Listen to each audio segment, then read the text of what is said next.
web service to get data out of Habitat so they can display it on their own page if they just want current altitude is. Also, yeah, the tracking listener being on separate servers made it a little bit more complicated. So like you had people posting data to one server, it was parsed, packaged in a different format, saved in a database on that server, posted to another, saved in the database on that server, repackaged and then given to your web browser, so it's a bit confusing. Okay. So also things like if you're in a chase car and what you really want to be able to do is see where your payload is and maybe even work out where it's going to go. If you don't have internet access, that was really difficult. So a lot of people had to make all their own programs for it, and sometimes you got kind of patchy internet access and it would just start loading space somewhere else, and then the web page would load and then it would drop out for uploaded position, and then eventually you just phone someone who does have internet access and ask them where it's going to land. And you're like, yeah, but I can't use Google Maps either, I'm in a field, Where are you? some trees, you know. So that was a thing which would have been quite hard to kind of patch the old system into doing. So what we wanted to do was basically these bullet points. Modernise and unify orbitals into one open source project which was kind of well designed from the ground up to be able to be extensible and support all the things we wanted, and that anyone could contribute to, that was kind of, here's the code and also it's running on this server. Not here's the server, this is also the source of the code. If you want to work out what it's doing, log in and open up the PHP script, but please don't save it because someone's flight is currently running. And yeah, we want it to be really easy to extend and add interfaces. So you're doing your own little thing, you're using, I don't know, some specific mapping software which has great maps for your local area, you want to get at the data. There was kind of a way you could do it before, but it basically involved repassing all the data yourself, whereas we wanted it to be a really easy, clean interface. Here's your data, it's already passed, you can just grab it, you can have it offline, whatever. And those were really our design goals. So we're using Couchdb, and we thought we'd have a quick introduction to what it is, and I'll sort of give you a tutorial on using it, because it, we sort of needed to introduce it because it's so different to SQL. And I imagine there's quite a few people who are familiar with SQL but won't be with Couchdb. So it's DB for database, but it certainly doesn't have tables or queries. At its heart is just a store of documents. You can think of it as files, but that'll do. And it's all in JSON. So, and it's just basically, it's a disk with a load of JSON documents on it and a web server. And then they do some clever things to make it actually useful. Unlike MySQL, typically when you use Couchdb, you have everyone be able to access it. So we're not using, well, we will eventually be using it in this way. But if you wanted to write a web application with Couchdb, you would have JavaScript talk directly to the database, and you wouldn't have any PHP or Python in the middle. Instead of queries, you can't do queries because it would take too long. It's not written in C, it's in Erlang, and it uses JavaScript to do the query code, so it would take way too long to query the entire database. Instead, we have the concept of views, which is you define a rule, you give it a rule on how you want it to sort your data, and whenever you save some data, it will sort it and prepare it. So when you say, what is the latest payload with this call sign, it'll say, I worked that out ages ago, it's this. So it maintains the views in effect, so That's right. it maintains the views rather than actually doing those. Yeah. So it trades off disk space, which we have in abundance, for CPU time and memory at runtime. If anyone's familiar with MapReduce as a kind of way of processing data, this is basically what it does. You can a view contains a mapping function and a reduce function, so it can calculate the map and reduce every time data comes in, and then you can get out back already calculated data really quickly, which is nice. One of the other advantages of it basically being a web server glued onto a database of files is that it's really easy, it's got a really easy API to use. So for example, it's ridiculously easy to ask it to tell you when something changes in the database, and all you need is just some JavaScript, Ajax, or whatever your favourite web client is, and it will just tell you. Okay. So this is a kind of very high-level overview of the new system we've built up. Essentially, Couchdb is right in the middle, everything talks through it, nothing really has to talk to it, anything else besides the Couch database. So DLF or Digi, right now it doesn't, but the latest version which we'll be rolling out shortly will talk directly to Couchdb. and we'll cover how it works at the moment in a second. The parser is a totally separate bit of software that just watches the database for a change, and then when someone's uploaded some new raw telemetry to a database, the parser grabs that, works out what the data from it was, and puts it back into the database. In the meantime, anyone else can still be writing to the database or reading off from it. It kind of takes an eventual consistency approach to a CAP problem if anyone's keen on databases. Finally, the web interface to come is just going to be HTML and JavaScript. It can talk directly to a database again. So nothing has to communicate except through the database, which is where we can maintain all our consistency. All the data is there, it's all archived. If anyone wants to kind of look at flight records from, I don't know, flights ages ago, you can just go on the database and say, hey, remember this flight? And there it is. So we kind of move away from massive text files full of raw telemetry, which eventually get copied into an old data folder and renamed, which is nice. It maintains its kind of accessibility over time.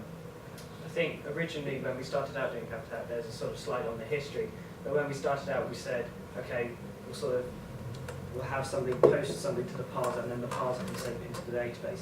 We changed to this module, this sort of way of doing it, because it was just a whole lot easier to have one central database, and it means that the parser is nothing special in terms of uploading data. So something else, when we could add a daemon that, for example, fixes errors in telemetry, and that could talk the same way that the parser does. So we don't need to extend the parser; we can just add something new. The other thing that's really nice about Couch, and especially by having Couch in the middle like this, is that it's very, very easy to replicate. Because anyone can access the database directly, as opposed to going through some other script, you can do effectively master-master replication. Every copy of the database is as good as any other. And anyone can do this anytime they want from the main database. So if someone goes, oh, I want to actually get a copy of all the data, because I don't trust these HubHub guys, they might go down any second, they can replicate from the database. Well, this is the thing. And in fact, we can now run multiple servers and have the database replicated across them, so it makes it much easier for us to maintain uptime and reliability, because it's so easy to do. You literally just have two instances of Couch running. They can cross-replicate, and then they're both the same. If you can run a parser on one or the other, it handles merge conflicts really nicely.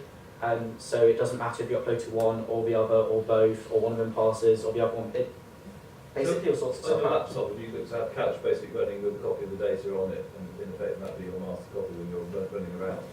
So yeah, this is kind of one of the ways in which it becomes very easy to support offline chase cars, which we'll get to fairly quickly. Here in fact. So, in addition to sort of renovating the old tracker, we're adding some new stuff, just because our design on how we're redoing the tracker makes it easy to add these things. So we're thinking, as Andrew said, you put Couchdb on a laptop, you put some HTML and JavaScript on your local web server, and you've got HubHub, and that's it. And then you tell it to sync with the main server, and suddenly you've got everyone else's telemetry on your laptop and your telemetry on everyone else's computers. And the best bit is the Couchdb doesn't mind if your 3G drops out, if you sort of go through a tunnel, it just doesn't care. When the internet comes back up, it will synchronise. We're going to sort of kill the whole thing where you have to ask someone to upload your flight. Instead, you can manage it yourself, and we'll give you sort of an interface where you can say, I mean, we started using something Adam made already that's... I'm so sorry. I think you drag and drop around it. I was playing too many choose-your-own adventure games, and that was basically a product of it. But basically, we'll be able to modify that so that at the bottom, instead of saying paste in this and tell someone, it just says upload, and then your flight's on the tracker. Oh yeah, easy access. I can't remember exactly who was using it. I think it might have been the Apex guys who were using this a few days ago. But yes, I don't know. It's in our logs. Basically, someone comes onto RSC and says, how can I tell where my payload is now? And so use this URL, and you just get some JSON, and it tells you exactly where your payload is.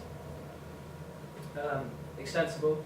So, I mean, obviously we've created it, and it parses telemetry in the UKHAS format, but there's nothing special about the UKHAS format in terms of Habitat. It's just another module. So you could plug in an SSDB thing, or if you wanted to make a binary protocol, that would be fine. You could just plug it in, and as long as it takes some data and produces some latitude and longitude, then it'll work. Or not even latitude and longitude, Yeah. just really anything. Okay, so kind of getting on to how you actually use the system as a user. for trackers, so people who are kind of listening to payloads that are otherwise sitting at home and really, I don't know, being really helpful people in this whole network, you can continue to use DLF or Digi as you always used to. It's basically the same as before. There's a new version coming out soon with a really nice new interface made by Daniel, which has kind of, instead of one massive drop-down of all the payloads, you can start doing things like search, you can see testing documents versus actual flights. If a flight has multiple payloads or multiple projects on the same balloon, for instance, you can select between them.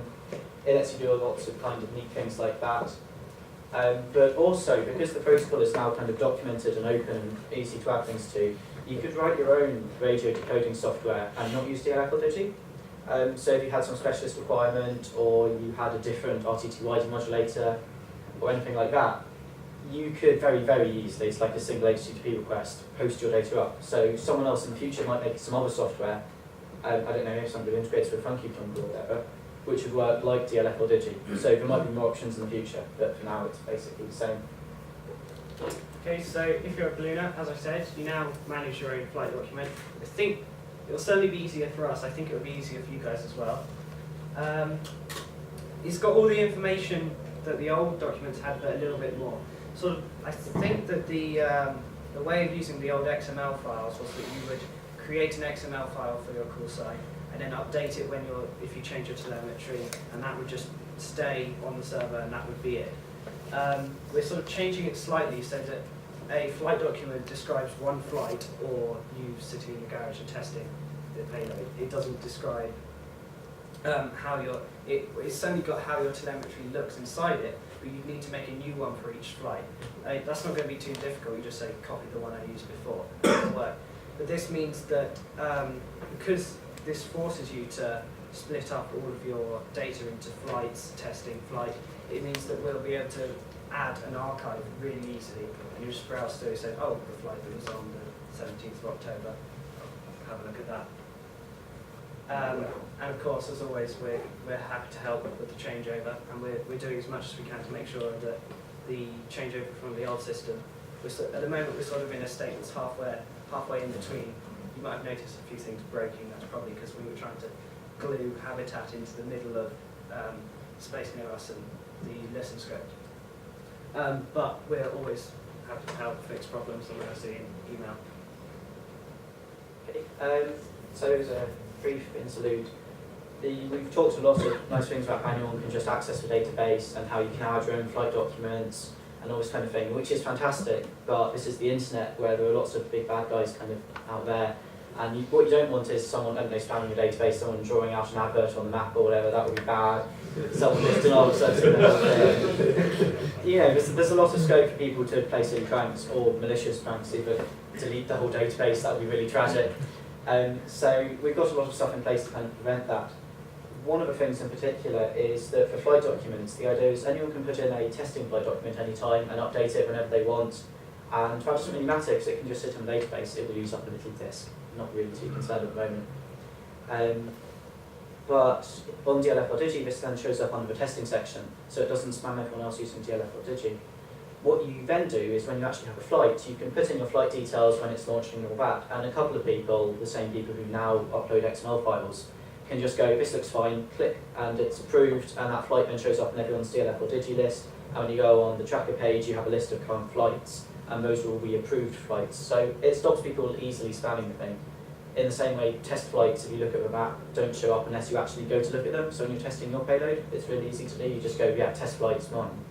But if you're just there to look at an actual flight in progress, you only see ones that someone said, this is for your flight. It kind of helps keep things under control there. And there's, yeah, the final point here, flight docs are safe, the archive's protected, A, everything's backed up, but also B, there are kind of things in place so people can't just overwrite all the old telemetry or delete it all or anything like that. But we'll come to that more. You can't put any dodgy stuff in a flight doc that will crash the server or get you shared access or anything like that.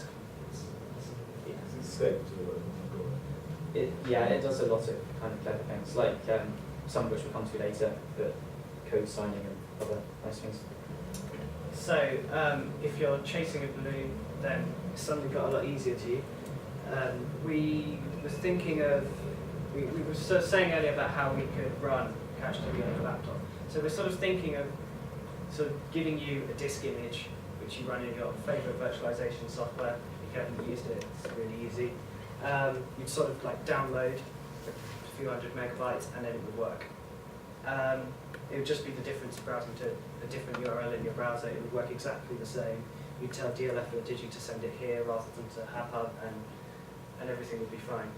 We can also we could bundle the predictor in that. We can put everything in there. I mean, everyone certainly has laptops. I think some people have done some custom things in their cars where they have I don't know exactly, but it's sort of, this will be a lot easier than hacking something together and trying to put in mapping software and tracking software and a predictor into the car. It'll just sort of like drop in disk image and it'll work. Yeah, and then it'll work, it'll synchronize. Okay, so people who are just kind of watching flights, now you just go to one page and it's all one really nice web app, so you can get at the predictor, you can get at all the archives of flights, you can get at the current flights. That's still really easy, you just go on the page and there's the current flights. The idea is to make it all kind of nice and modern and pretty. I think you've probably all seen the new Space Near Us format, which looks really nice. So probably a bit like that, but with a few more options hidden away to do stuff like predictions and the rest of it. And also, again, because it's open source and on GitHub and all that, anyone can go, oh, actually, we need to could do this and you can do that. It makes it fairly easy for us to add new bits and pieces to it. So hopefully people who are watching flights get a better experience and kind of more fun. So some extra stuff to look forward to. We mentioned an archive of flights. We're just not going to delete anything from the database. So you've made a flight so that it will work on the day, and then as soon as the day's over, it just goes into the archive. It doesn't need to move around. It's just sort of on the web interface will say, oh, that flight was yesterday. This is an archive flight. Someone can look at it. So you can load up the web page, and instead of saying I want to track a flight, I want to have a look at yesterday's flight or 2.5 years ago. I think Rob has actually got quite a lot of data from the old system. The last 4 years worth. 4 years of data which we plan to import, so that as soon as we switch over to the new system, there'll be, I don't know, I mean, if you find browsing through old flights interesting, then you can do that. Pretty much all the flights that have ever been uploaded to the old system are available. So we should have almost every single flight that used the old system in the archive once it goes live. And we could do fun things like have achievements. We can have automatic. We could also, for example, it's so extensible that we could automatically work out how far you are from the payload if you upload where you are in DLF or Digi, and then maintain a sort of high score table. So all kinds of fun stuff that's on the bottom of the to-do list after we've done all the features. It's like achievement unlocked, heard something over 100 miles away, you know.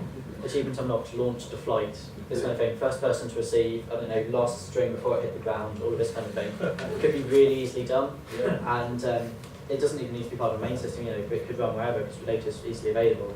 So there's a lot of scope for kind of, I don't know, having on fun bits and pieces.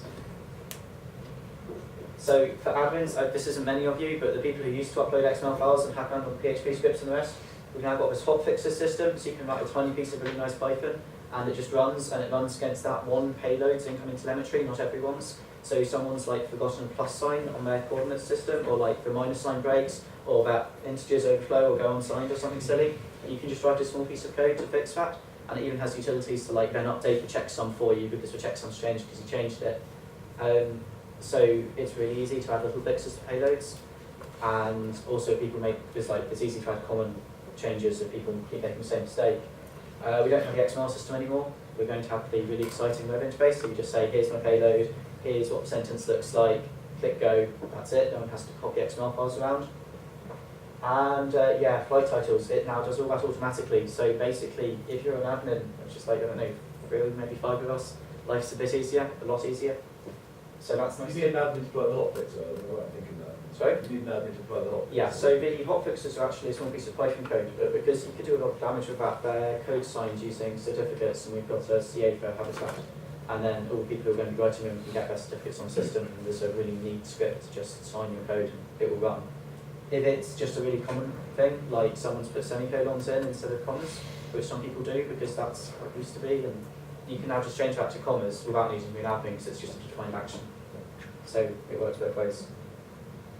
So if you're a developer and you fancy using the data in, well, this is down here, it's a picture of HabHound, which is something that Phil's been working on. If you fancy using it in your own website, your own application, as I said, you can get it all via HTTP. It's surprisingly easy to use in whatever language. If you're fancy using a scripting language, then it's ridiculously easy because there will almost certainly be a Couchdb library, and you can just say, I'd like to use this database, and I want this document, because there it is, it's an object. If you're writing in C, it's still surprisingly easy to do. All you need is a web server and a JSON parser. It works fine. If you're a developer and you want to help out with Habitat, that'd be great. Just sort of pop over to GitHub and you can fork the repo, and then you can change it, you can send a pull request, that kind of stuff. Besides that, I'd say come on to IRC. We sort of have a channel where we keep all our spam relating to Habitat tidied away rather than the main channel, #HabHub. But essentially, yeah, talk to us on IRC if you want to do that. And yeah, I didn't mention on HabHound, this is actually using OpenStreetMap's local data rather than the Google Maps. So you don't need to download all the mapping, so I presume that will work really well on a chase car. So tell me what, you don't download that into your laptop, do you? That's right. Laptop. That sounds like a bit more fun. Except there are gaps in street map. It's like you can update your OpenStreetMap and find gaps. It's like, oh, actually there was a road here and I'd upload rather it. find it than find the gaps, so. Anyway, so slightly more technical details on how it works. We've got this couch database right in the middle, which is really important. Everything talks to it. It's the API, so you want to access data, you access Couch. You want to upload data, you upload it to Couch. You want to get some calculations on the data, it does the map produce for you, all of that. It's how the different services communicate. So DLF.digi doesn't talk to a parser, it just puts data into Couch, and then the parser reads Couch and passes it, writes it back. It's where we persist all the data, so stuff doesn't end up stored all over the place, it's all in Couch. These design docs are kind of getting more into how Couch actually knows what to do. Each part, like a parser for instance, has what's called a design document which holds all of its views, which are like queries. They contain MapReduce things. Filters, which say, like if you're watching for changes, the parser has a filter which says, give me all the new unparsed telemetry, and that's all it gets, which is what it wants. And also validations, which is really important things that say, no, you can't overwrite this telemetry, no, you can't delete this thing, no, you can't upload this random piece of junk, basically.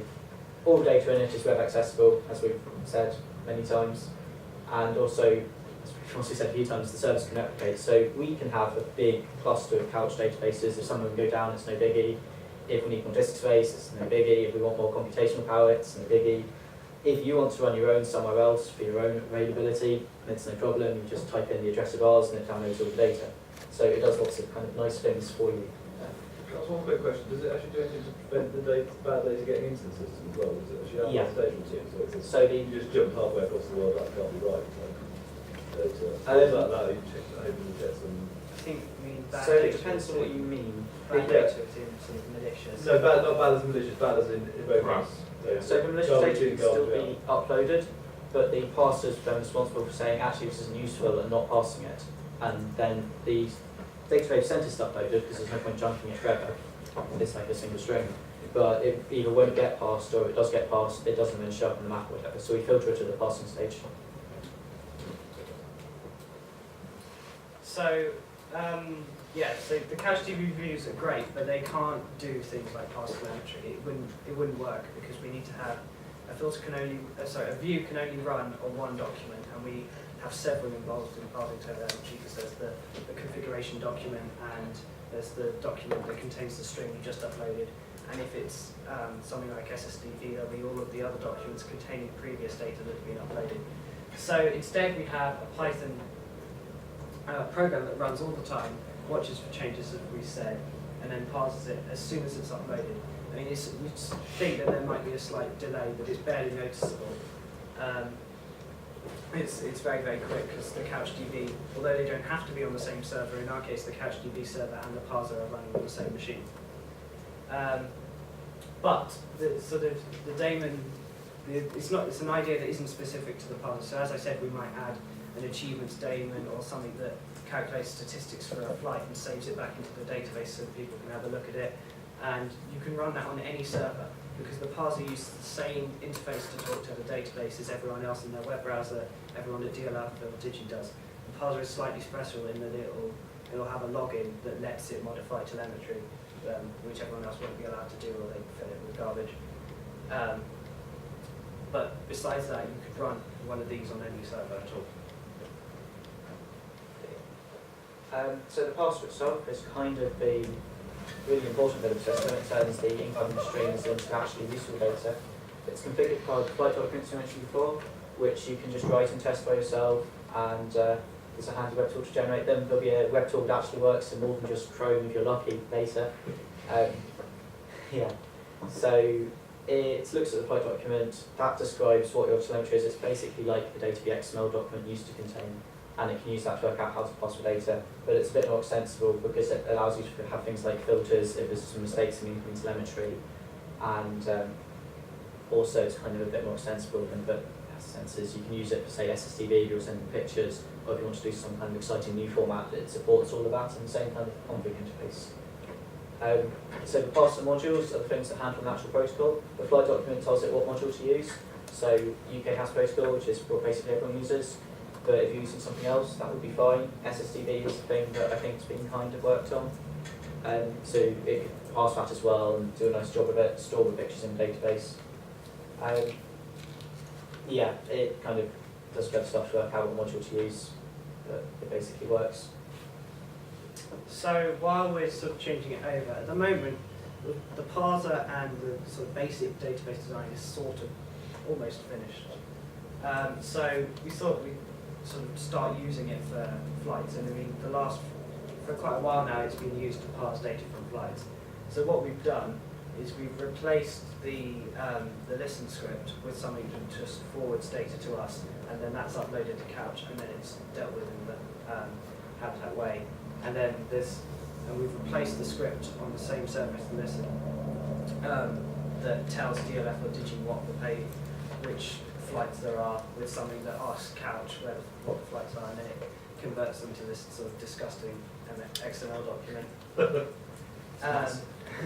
And then finally, there's another program running that connects to Couch and says instead of watching a filter for new telemetry, it watches a filter for past telemetry. So whenever the parser successfully parsed something, it gets uploaded to the tracker.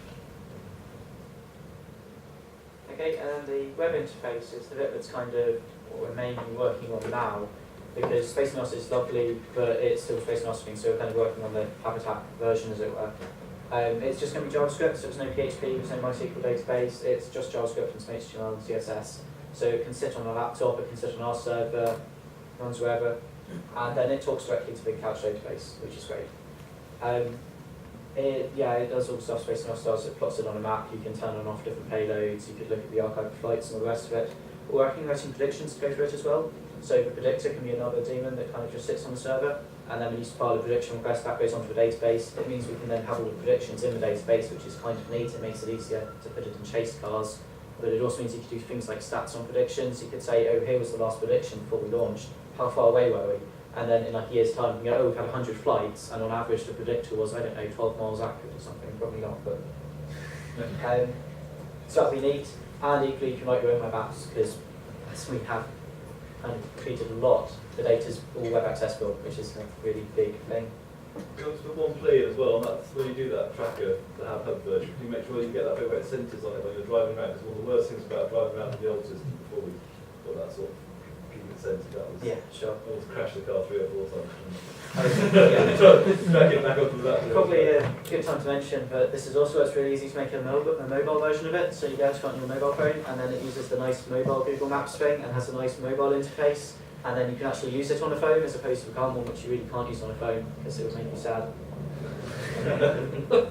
Okay, so to kind of wrap up. Yeah, we just sort of give a quick overview. It started quite a while ago, and we made some progress. We discussed a lot of ideas that really didn't go anywhere, but it sort of really kicked off this year.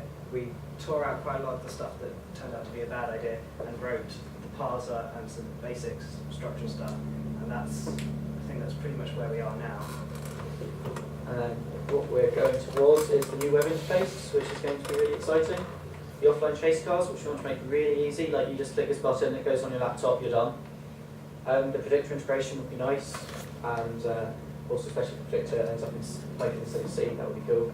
Achievement system, I think, would be a lot of fun. Any clever ideas that anyone has, really, we can just shove them in, pretty much. Yeah, cool. Questions? I'd like to integrate a different predictor for that. We've got an algorithm that uses the ascent data, predictor, and if we do that somehow. Yeah, really easily. So, because if you run on the server, it's already got all the telemetry that's come in so far on flight, so you can just look through it, get all the ascent data, and then output a new prediction. Is that of interest? We'll find out, but it's not bad. I mean, my Zaven payload already includes it and transmits the Well, position. that's what we used to do. Yeah. But that's what, I was never convinced. He was never convinced. But isn't that the interesting thing? I mean, that flight I did to Belgium was 6K out. Okay. I'll show you a like data 300 kilometres of flight. I'll show you a data later. You know, isn't the normal predictor using the same concept, or isn't it? It's still a balloon. But ours old data, isn't Yeah. it? It's using data from places that were near to where the balloon is to calculate, and 6 hours old data to calculate. We can run them both. Yeah. That's what you're right. Yeah. I can actually, to be honest, the real key to it is the descent. And Yeah, it has to. everybody has to guess what that's going to be, unless you run the flight before. Something I've You noticed can is catch that that the way down, can't you? You can there's do, yeah. step changes in the prediction. So if you get the NOAA data or something, there'll be a step change in the prediction once they move to the latest forecast for their weather model. On 6 hour shift for it. Yeah, so it's not like it'll be an interpolation of what they think is going to happen. No. There'll suddenly be a big shift in what their wind prediction is. So if you're towards the end of, I've forgotten what the time period is, a 6 hour window or something, if you're now before the end of that 6 hour window, say, your weather prediction could have got quite inaccurate, and then suddenly it'll shift to a new prediction. In an hour's time, it might actually be quite accurate at that point. Well, we used it quite intensively for the stuff I'm talking about this afternoon, and I'll show you the data from that. It can work really good. Well, luckily, occasionally. I mean, the thing about it is also is that it doesn't.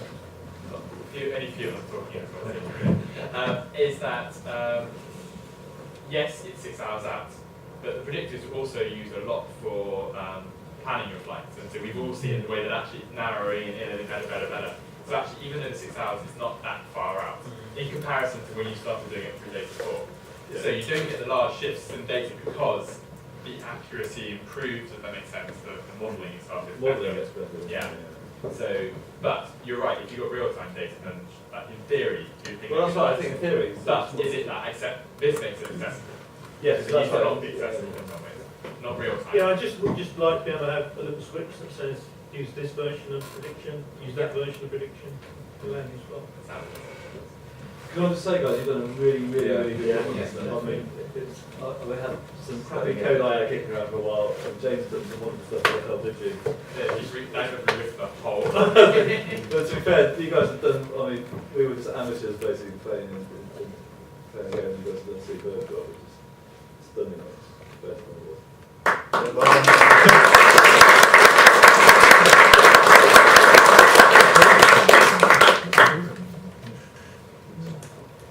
Any more questions on that? See if there's any questions from IRC. Oh, someone asked though, was what IE6.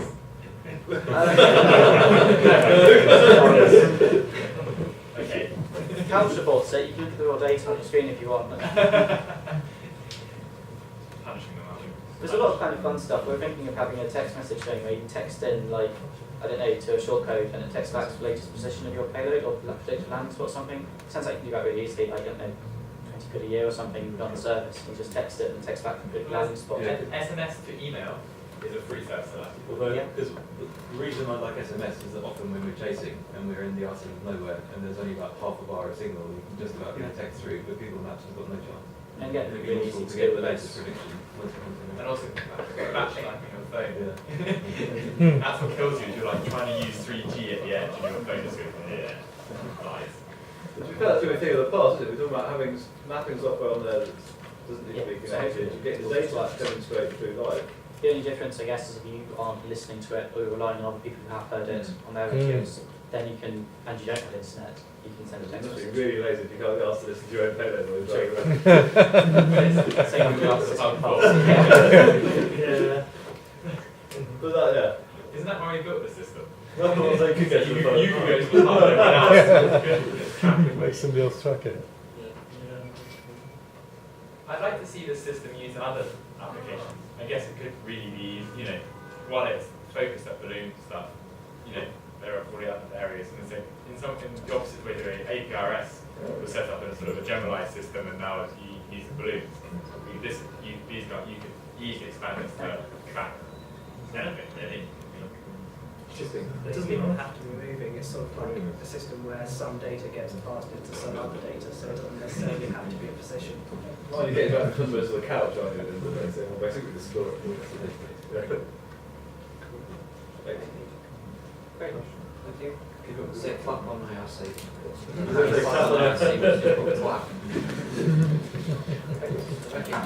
just spelled it right, then. Not a nice background, by the way. Yeah, they were great. Just wait till later.